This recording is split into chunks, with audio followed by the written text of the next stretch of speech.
Press the bell icon on the YouTube app and never miss another update. Assalamu alaikum dear students, I am back with another lecture that is chapter number 11 जो कि E-CAT के लिहाज से बहुत ही important chapter है। अच्छा, इस chapter के जो एग्ज़ामिनर के दिल में जो मोहब्बत है वो बहुत ज़्यादा है। इसकी वजह ये है कि इस चैप्टर से हर ईयर कोई ना कोई एक MCQs या कभी कभार ये भी देखा गया है कि आपके पास 3 या 4 MCQs भी इस चैप्टर से आ चुके हैं लगातार, मतलब एक ही साल के अंदर। ठीक है, तो इस चैप्टर को हमें बहुत फोकस से पढ़ना है। अच्छा, इस चैप्टर जब हम रेगुलर में पढ़ते थे थोड़ा सा कॉम्प्लिकेटेड चैप्टर था, बहुत ही लंबा चैप्टर था। ठीक है, इंशाल्लाह मैं बहुत कम वक्त में इसको कवर करवा दूंगा और जो मैं कवर करवाऊंगा इंशाल्लाह वो आपको बहुत ही ज़्यादा हेल्प होगी E-CAT सॉल्व करने के लिए। ज़्यादा मुश्किल नहीं है, जो मैं कॉन्सेप्ट दे रहा हूँ वो प्रॉपर सुनना है आपको, वो प्रॉपर नोट डाउन करना है और बस ये करना है आपको और प्रैक्टिस करनी है। तो इंशाल्लाह you will be able to attempt the questions of this chapter. ठीक है, अच्छा, दैट इज़ हीट। पहले हम बात करते हैं प्रेशर ऑन अ गैस की। अच्छा, प्रेशर ऑन अ गैस, ज़ाहिर सी बात है, अगर एक कंटेनर में अगर गैस रखा होगा और उसको मैं ऊपर से बंद कर दूंगा तो गैस आपस में एक फोर्स लगाएंगे, मतलब गैस जो है आपस में कोलिजन करेंगे और गैस वॉल्स पे कोलिजन करेंगे, जिसकी वजह से क्या होता है, प्रेशर पैदा होता है। ठीक है, तो प्रेशर का जो फॉर्मूला होता है वो होता है P = 1/3 ρ V/²। मतलब ये जो आपके पास ये जो रॉ है इसको हम कहते हैं, ये डेंसिटी है किसी भी मॉलिक्यूल की। सही है, और जो ये फैक्टर है, ये पूरा फैक्टर, इसको हम कहते हैं root mean square speed. Root mean square speed कह लें, आप इसको VRMS कह लें, एक ही चीज़ है। तो याद रखिएगा ये पूरी जो है वो रूट मीन स्क्वायर स्पीड है। मतलब होता क्या एक्चुअली, कभी कभार आपसे ना फैक्टर्स पूछते हैं कि मैं ये चेंज करने से उस पर क्या इफेक्ट पड़ेगा, मतलब इस तरह के कुछ क्वेश्चन आते हैं। तो अगर आपको फॉर्मूलाज याद होंगे तो फॉर्मूलाज के लिहाज से आप आराम से जो है ना वो आप उसका लिंक निकाल सकते हैं। जैसे मैं बोलूँ कि भाई अगर root mean square speed double हो जाएगी तो फिर प्रेशर पे क्या इम्पैक्ट पड़ेगा, तो रूट मीन स्क्वायर स्पीड अगर डबल हो जाएगी तो प्रेशर भी क्या हो जाएगा, डबल हो जाएगा। मुझे कैसे पता चला, अगर मैं मानूँ कि 1/3 ρ कांस्टेंट है तो प्रेशर जो होगा वो डायरेक्टली प्रोपोर्शनल होगा रूट मीन स्क्वायर स्पीड के। सही है, मुझे समझ में आ रहा है कि भाई अगर आपके पास रूट मीन स्क्वायर स्पीड बढ़ रही है तो प्रेशर बढ़ रहा है, मतलब जो प्रेशर बढ़ रहा है तो रूट मीन स्क्वायर स्पीड बढ़ रही है। अच्छा, एक चीज़ हमेशा याद रखें कि प्रेशर किसी भी गैस की बात करें और उसके अंदर आपके पास जो एवरेज वेलोसिटी होती है, जो एवरेज वेलोसिटी इसको हम V बार कहते हैं, वो हमेशा 0 होती है। अच्छा, V बार और ये अलग चीज़ है, ये V² का बार है और ये V बार है। ठीक है, अलग चीज़ है, इसको हम कहते हैं एवरेज स्पीड। तो अच्छा, एवरेज स्पीड 0, अच्छा अक्सर ये ना बस MCQs में आता है E-CAT के अंदर। अच्छा, अब बात आती है इसको हम 0 क्यों होता है कि जब भी कंटेनर के अंदर गैसेस होती हैं वो फ्लो कर रही होती हैं। मतलब लेट्स सपोज एक कंटेनर है तो कंटेनर से के राइट साइड पे भी आपके मॉलिक्यूल्स मूव कर रहे हैं और लेफ्ट साइड पे भी मूव कर रहे हैं, तो इक्वल जो है मॉलिक्यूल्स मूव कर रहे होते हैं। तो जिसकी वेलोसिटी हम पॉजिटिव मिलेंगे, इसकी वेलोसिटी हम नेगेटिव मिलेंगे। जब हम इसका एवरेज निकालेंगे तो it will be cancel out and average velocity will be 0। तो आप क्लियर याद रखें कि कभी भी अगर गैस की बात होगी तो गैस के अंदर जो एवरेज वेलोसिटी होगी वो क्या होगी, 0 होगी। अच्छा, अब बात करते हैं हम रूट मीन स्क्वायर स्पीड के। हमने 3 फॉर्मूले डिज़ाइन किए हैं। पहला फॉर्मूला आपके पास ये है, सेकंड फॉर्मूला आपके पास ये है, थर्ड फॉर्मूला आपके पास ये है। तीनों फॉर्मूले पूरे मेमोराइज करने हैं और एक और चीज़ हम कर लेते हैं कि इन तीनों फॉर्मूले से हम एक फैक्टर निकाल लेते हैं, जैसे हमने इसमें निकाला। ठीक है, जैसे अगर मैं यहाँ की बात करूँ तो यहाँ पे यहाँ की बात अगर मैं करूँ इसकी, तो ये जो आपके पास रूट मीन स्क्वायर स्पीड है वो टेम्परेचर पे डिपेंड कर रही है, मतलब directly proportional to the root of temperature. ठीक है, अगर मैं 3K/T/m कांस्टेंट ले लूँगा तो root mean square speed is directly proportional to the temperature. अगर मैं यहाँ की बात करूँ तो root mean square speed is inversely proportional to the molecular mass. This is molecular मास।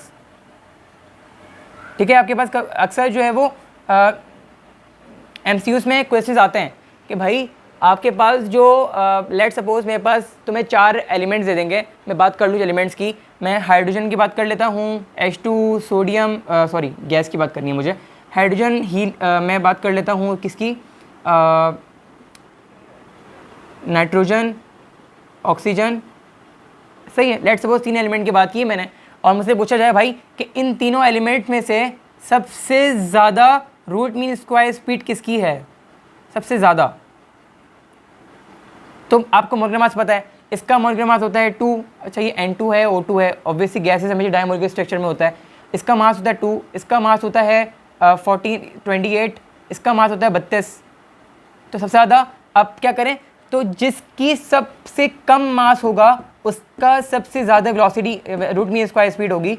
तो सबसे कम हाइड्रोजन की है, तो हाइड्रोजन की रूट मीन स्क्वायर स्पीड सबसे ज़्यादा होगी। तो आप इस तरह जो है वो रिलेशन बना के आप किसी भी फैक्टर को कैलकुलेट कर सकते हैं। ये खाली इसकी बात नहीं कर रहा मैं कि खाली इसमें करना है, आपको जो भी फॉर्मूला याद हो, चाहे वो किसी चैप्टर का भी हो, चाहे वो मोशन का हो, चाहे वो ग्रेविटी का हो, तो उसका लिंक बना के ना आप आराम से किसी भी एक चीज़ के बढ़ने से दूसरी चीज़ का कितनी अफरा से बढ़ रही है वो आप कैलकुलेट कर सकते हैं। ठीक है गाइस, हम लॉस की बात कर लेते हैं। जब बॉयल्स लॉ के अंदर आपके पास जो प्रेशर होता है वो वॉल्यूम के इन्वर्सली प्रोपोर्शन होता है अगर टेम्परेचर कांस्टेंट हो, T इज़ कांस्टेंट। ठीक है, जो रिलेशन बनता है वो बनता है भाई PV is equal to K और P1V1 is equal to P2V2। ठीक हो गया। अच्छा, एक और चीज़ होती है कि जो प्रेशर का और वॉल्यूम का प्रोडक्ट होता है गैस के अंदर, वो हमेशा मास ऑफ अ गैस के बराबर होता है। ठीक है, ये चीज़ की पॉइंट है, याद रखें। चार्ल्स लॉ के अंदर आपके पास जो वॉल्यूम होता है वो डायरेक्टली प्रोपोर्शनल होता है टेम्परेचर के, और P इसमें क्या होता है, कांस्टेंट होता है।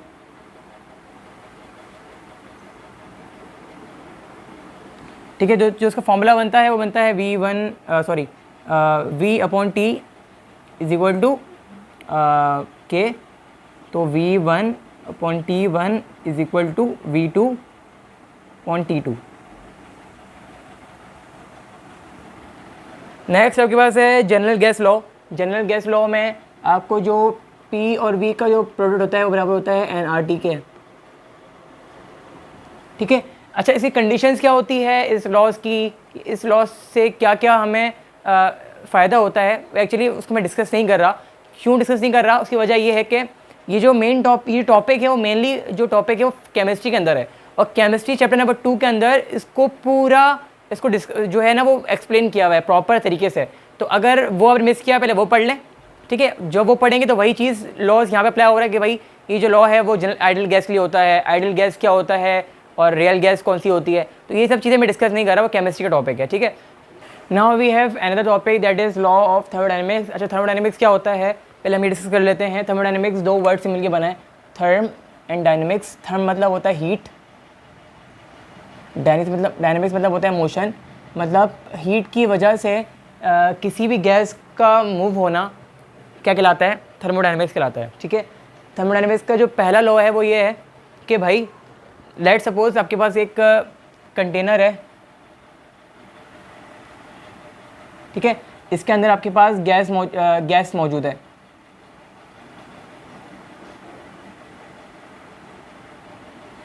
ठीक हो गया। अब हम क्या करेंगे, इस गैस को हीट करेंगे, मतलब हम डेल्टा Q हीट इसको ट्रांसफ़र करेंगे। तो क्या होगा, ये जो कुछ हीट होगी, जो अंदर मॉलिक्यूल्स मौजूद हैं गैस के, ये जो मॉलिक्यूल्स हैं अपने अंदर हीट को एब्जॉर्ब करेंगे। तो जो हीट वो एब्जॉर्ब कर रहे हैं उसको हम इंटरनल एनर्जी कहते हैं, डेल्टा U।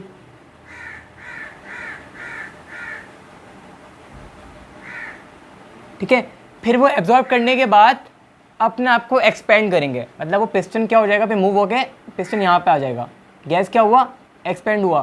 तो इतना जो एक्सपेंड हुआ इसको हम क्या कहेंगे, वर्क डन कहेंगे। मतलब सिंपल सी बात है कि फर्स्ट लॉ ऑफ थर्मोडायनेमिक्स ये कहता है कि जब भी किसी भी हम कंटेनर पे हीट ट्रांसफ़र करते हैं तो वो आपके पास वो उसका जो वैल्यू होती है वो इंटरनल एनर्जी के और वर्क डन के इक्वल होती है। मतलब ये आपके पास this is called first law of thermodynamics कि भाई जितनी हमने हीट दी वो यूज़ हो गई इंटरनल एनर्जी बढ़ाने में और वर्क डन देने में। ठीक है। अच्छा, अक्सर एग्जाम पूछा जाता है कि भाई जो लॉ ऑफ थर्मोडायनेमिक्स है वो किसके इक्विवेलेंस है। तो लॉ ऑफ थर्मोडायनेमिक्स को हम लॉ ऑफ एनर्जी के इक्विवेलेंस कह सकते हैं। क्यों कह सकते हैं भाई, कि इसमें एनर्जी का चेंज हो रहा है, मतलब जो एनर्जी मैंने दी वो एनर्जी चेंज हुआ वर्क डन के अंदर। तो एक्चुअली इसको हम लॉ ऑफ एनर्जी में, law of conservation of energy में कह सकते हैं कि भाई law of conservation of energy हो रही है यहाँ पे, law of conservation of energy हो रही है यहाँ पे। आपके पास कुछ पैरामीटर्स हैं, इसको हम डिस्कस कर लेते हैं कि भाई डेल्टा क्यू कब पॉजिटिव होता है और कब नेगेटिव होता है, डेल्टा यू कब पॉजिटिव होता है और कब नेगेटिव होता है, और डेल्टा डब्ल्यू जो कि वर्डन होता है ये कब पॉजिटिव होता है और कब नेगेटिव होता है। ठीक है, तो याद रखें हमेशा अगर हीट उसके अंदर जा रही है, किसी सिस्टम के अंदर हीट एब्जॉर्ब हो रही है, तो जब एब्जॉर्ब हो रही होती है तो डेल्टा क्यू पॉजिटिव लेते हैं। और कभी कभार ये होता है कि जो अंदर से हीट बाहर भी जा रही होती है, मतलब इवॉल्व हो रही होती है, जब हीट इवॉल्व हो रही होती है तो डेल्टा क्यू हम नेगेटिव लेते हैं। ठीक है, इसी तरह डेल्टा यू, अगर इंक्रीज इन डेल्टा एनर्जी हो रही है तो हम इंक्रीज इन डेल यू हो रहा है तो हम इसको पॉजिटिव लेंगे, और अगर डिक्रीज हो रहा है तो हम नेगेटिव लेंगे। सही है, अगर work done by the system हो रहा हो तो उसको हम पॉजिटिव लेंगे, और ऑन द सिस्टम हो रहा हो तो इसको हम नेगेटिव लेंगे। बाय द सिस्टम मतलब इसको अभी कह लो कि भाई अगर कॉन्ट्रैक्ट आपकी एक्सपेंशन हो रही है तो एक्चुअली वो कहलाता है बाय द सिस्टम, अगर कॉन्ट्रैक्शन हो रही है तो ये ऑन द सिस्टम होता है। इस तरह आप याद रख सकते हैं इसको कि बाय द सिस्टम क्या होता है और ऑन द सिस्टम क्या होता है। हम एप्लीकेशन को डिस्कस कर लेते हैं। They are 4 application of first law of thermodynamics. Number 1 is isobaric process, isochoric process, isothermal process and adiabatic process. ठीक है, आइसोबैरिक प्रोसेस क्या होता है? ऐसा प्रोसेस जिसमें जो प्रेशर है वो कांस्टेंट रहे। प्रेशर क्या रहे? कांस्टेंट रहे। मतलब आपके पास भले इसमें हीट जा रही है, हीट इन्वॉल्व हो रही है, वॉल्यूम बढ़ रहा है, लेकिन एक चीज़ का ख्याल रखना है, प्रेशर क्या होना चाहिए? कांस्टेंट होना चाहिए। मतलब अगर मैं इसका ग्राफ बनाऊँ तो अगर इसका मैं पी वी ग्राफ बनाऊँ तो वो straight line parallel to the V बनेगा कि भाई हर प्रेशर कांस्टेंट है, वॉल्यूम चेंज हो रहा है, तो that is called adiabatic process. और जो वर्क डन होता है आपके पास वो बराबर होता है पी डेल्टा वी के। तो अगर मैं फॉर्मूले में बनाऊँ तो डेल्टा क्यू क्या बन जाएगा? Delta Q is equal to delta U plus P delta V. ठीक है, next one is isochoric process. अच्छा, आइसोकोरिक प्रोसेस वो प्रोसेस होता है जिसमें जो आपके पास वॉल्यूम है वो कांस्टेंट रहे। वॉल्यूम क्या रहे? कांस्टेंट रहे। अच्छा, अगर मैं इसका ग्राफ देखूं, वॉल्यूम कांस्टेंट का मतलब क्या है? ग्राफ आपके पास ऐसा है,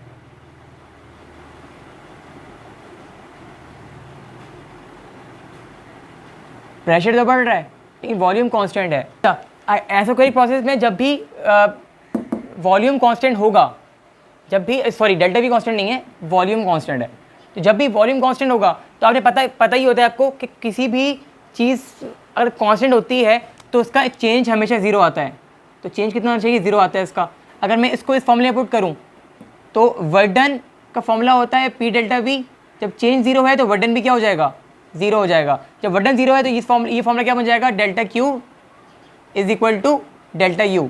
मतलब कोई वर्क डन नहीं हो रहा, उसके अंदर कोई भी वर्क डन नहीं हो रहा। ऑब्वियस सी बात है, आपके पास सिलेंडर एक्सपेंड ही नहीं हो रहा। जब सिलेंडर एक्सपेंड ही नहीं हो रहा तो वर्क डन तो होगा ही यहाँ पे। जाहिर सी बात है, सिलेंडर जब एक्सपेंड होगा जब भी वर्क डन होता है, तो सिलेंडर जब एक्सपेंड ही नहीं हो रहा तो वर्क डन ही नहीं हो रहा। तो जब वर्क डन नहीं हो रहा तो जो फॉर्मूला बनता है वो डेल्टा क्यू डेल्टा यू बनता है।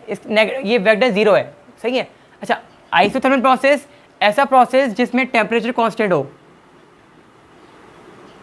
सही है, टेम्परेचर क्या हो? कांस्टेंट हो। तो हमेशा याद रखें, जब भी टेम्परेचर कांस्टेंट होगा तो उस सिनेरियो में जो डेल्टा यू होगा वो हमेशा ज़ीरो होगा। ठीक है, मतलब टेम्परेचर नहीं बढ़ रहा किसी भी मॉलिक्यूल का। तो जब मॉलिक्यूल का टेम्परेचर नहीं बढ़ रहा होता तो चेंज इन इंटरनल एनर्जी भी ज़ीरो होती है। तो उस सिनेरियो में जो फॉर्मूला बनता है वो डेल्टा क्यू का, तो क्या बनेगा? Delta Q is equal to P delta V. Delta U यहाँ पे क्या है? ज़ीरो है। डेल्टा यू यहाँ पे ज़ीरो है। अच्छा, next one is adiabatic process. Adiabatic process ये होता है जिसमें डेल्टा क्यू ज़ीरो हो। डेल्टा क्यू क्या हो? ज़ीरो हो। मतलब मैं इसको हीट नहीं दे रहा, ये खुद से एक्सपेंड हो रहा है या खुद से कॉन्ट्रैक्ट हो रहा है। प्रोसेस दो ही हो सकते हैं, या तो वो एक्सपेंड होगा या कॉन्ट्रैक्ट होगा। जब वो एक्सपेंड होगा तो it will be your positive work done. अगर वो कॉन्ट्रैक्ट होगा it will be on negative work done, तो या तो पॉजिटिव, या तो वो कॉन्ट्रैक्ट होगा या तो एक्सपेंड होगा, ठीक है। तो जो प्रोसेस होता है एक्सपेंशन का या कॉन्ट्रैक्शन का, वो डेल्टा क्यू की मदद से नहीं होता। डेल्टा क्यू यहाँ पे क्या है, जीरो है। जब डेल्टा क्यू यू जीरो होगा तो जो फॉर्मूला बनेगा वो क्या बनेगा, zero is equal to delta U plus W. तो delta U is equal to minus W. तो यहाँ गौर करें, वर्क डन क्या है, नेगेटिव है। जब भी वर्क डन नेगेटिव होता है तो कॉन्ट्रैक्शन होती है, कॉन्ट्रैक्शन होती है, कॉम्प्रेशन होती है, इसको हम कह सकते हैं। तो हम बोलेंगे ये एडियाबैटिक कॉम्प्रेशन हो रहा है यहाँ पे,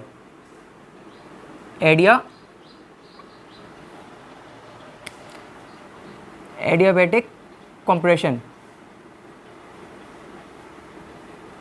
और अगर मैं नेगेटिव हटा के नेगेटिव यहाँ लगा दूँ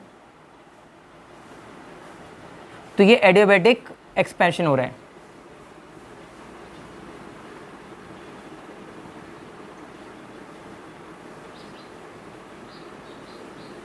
now I am here with last topic of this chapter, that is Carnot engine. Carnot engine आपने फर्स्ट ईयर सेकेंड ईयर पढ़ा ही होगा। कार्नोट इंजन के आपके पास चार साइकिल्स होते हैं, 4 साइकिल्स। पहला कहलाता है आइसोथर्मल प्रोसेस,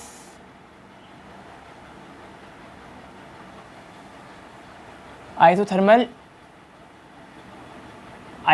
इसको आइसोथर्मल एक्सपेंशन कह सकते हैं आप।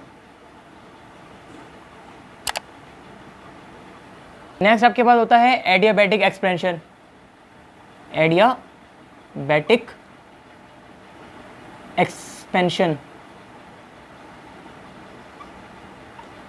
थर्ड आपका प्रोसेस होता है आइसोथर्मल कॉन्ट्रैक्शन।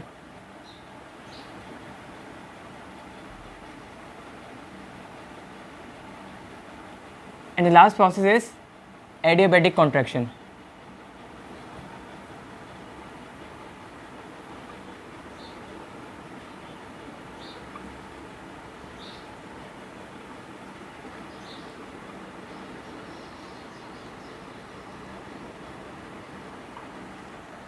तो इसके अंदर आपके पास 4 स्टेप होते हैं। एक होता है 1 से 2,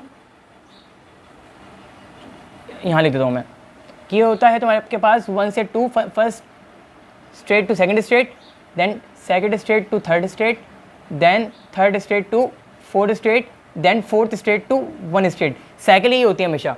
साइकिल मतलब होता है जहाँ से स्टार्ट हुए थे वहीं आपको ख़त्म करना है, that is your cycle. That's why इसको हम कहते हैं कार्नोट साइकिल भी कह सकते हैं, इसको हम कार्नोट इंजन भी कह सकते हैं।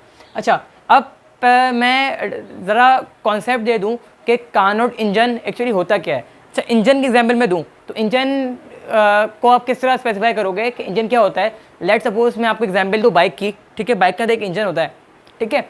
तो बाइक चलता कैसे है, बाइक के अंदर हम फ्यूल देते हैं, ठीक है। वो फ्यूल बर्न होता है, जो फ्यूल बर्न हो रहा है वो इंजन में जाता है, इंजन इसको प्रोसेस करता है और फिर गाड़ी आगे चलती है और फिर सलेंसर से वेस्टेज एनर्जी बाहर आती है, ठीक है। ये इंजन का एक असूल है कि वो इस तरह काम कर रहा होता है। कैसे, मैं इसको एक दफ़ा डायग्राम से समझा दूं।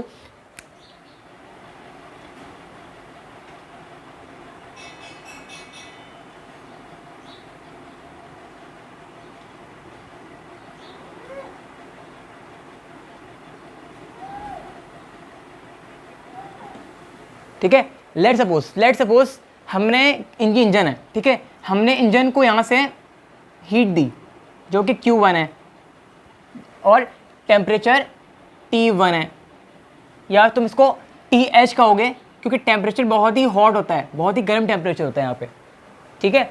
देन हम क्या करेंगे, अंदर जब एंटर होगा तो यहाँ पे वो क्या करेगा, प्रोसेस करेगा। जब वो प्रोसेस करेगा तो कोई ना कोई हमें वो वर्क डन देगा। जाहिर सी बात है, हम कोई इंजन डिज़ायर करते हैं तो वो किस लिए करते हैं कि हमें अपना वर्क डन चाहिए होता है, हमें यूज़फुल वर्क डन चाहिए होता है कि गाड़ी क्या हो रही है, आगे मूव हो रही है, ठीक है। तो कोई ना कोई एनर्जी जो है वो वेस्ट होती है विद द बाय सिलेंसर, ठीक है। That is your wastage energy. इसको हम Q2 कहेंगे और टेम्परेचर में T2 कहूँगा, इसको मैं TC कहूँगा। क्यों TC कहूँगा, जाहिर सी बात है टेम्परेचर बहुत ही हाई था अंदर का, जब वो इन्वायरमेंट में जाएगा तो इन्वायरमेंट का टेम्परेचर रिलेटिवली बहुत ही लो होता है as compare to this temperature, that's why मैं TC कह रहा हूँ, ठीक है।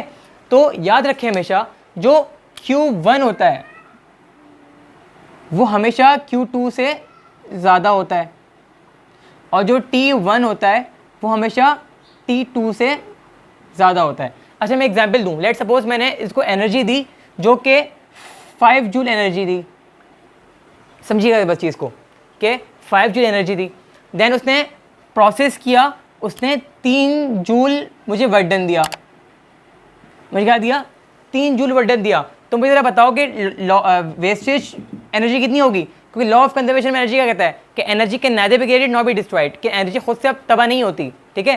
तो जो इसका डिफरेंस होगा तो ऑब्वियस ही बात है Q2 उतना ही होगा, मतलब जो वेस्टेज एनर्जी हमारे पास आ रही है वो 2 जूल आ रही है।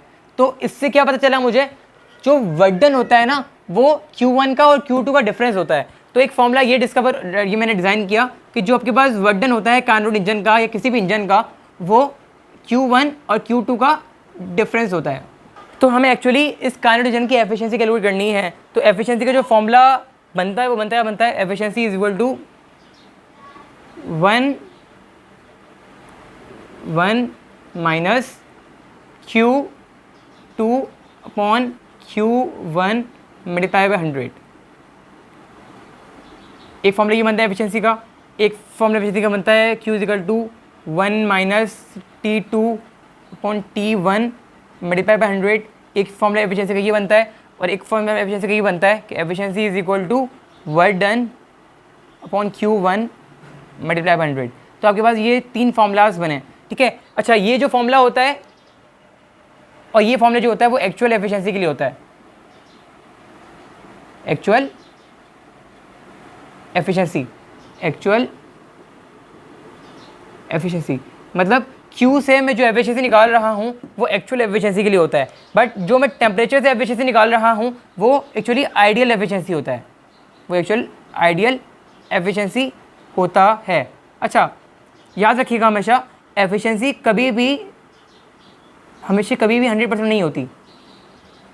क्यों नहीं होती कि 100% एफिशिएंसी का मतलब क्या है कि जितनी मैंने एनर्जी दी उतना ही उसने वर्डन कर दिया, कुछ वेस्ट नहीं किया, कोई भी वेस्टेज नहीं हुआ। ज़ाहिर सी बात है जो वेस्ट हो रहा है वो हमारा एफिशिएंसी लॉस कर रहा है। मतलब मैं बोलूँ भाई कि मैं बोलूँ किसी भी इंजन की एफिशिएंसी मैक्सिमम है, इसका मतलब है जो वेस्ट एनर्जी है जो इसका एवरेज है वो अच्छा है, मतलब वो जो आपकी एनर्जी वेस्ट कर रही है वो कम कर रही है, ठीक है। तो कोई भी आपकी इंजन जो है वो 100% एफिशिएंसी का काम इसलिए नहीं करता कि हर इंजन में कोई ना कोई लॉस होता है। दैट सी बात है कि ऐसा कोई आपके पास बाईसाइकिल या ऐसे कोई आपके पास वो नहीं है, बाइक नहीं है या कार नहीं है जिसके अंदर साइलेंसर ना लगा हो। साइलेंसर लगा हुआ होता है, साइलेंसर क्या करता है, जो एनर्जी वेस्ट होती है इसको वो निकाल रहा होता है। तो हर इंजन के अंदर कोई ना कोई वेस्टेज होती है, दैट्स वाई एफिशिएंसी कभी भी 100% नहीं हो सकती। तो मेरा लेक्चर आज तक इतना ही था, चैप्टर नंबर 11 मैंने वाइंड अप कंप्लीट कर दिया। तो आज तक के लिए मुझे दी इजाज़त, अल्लाह हाफिज़।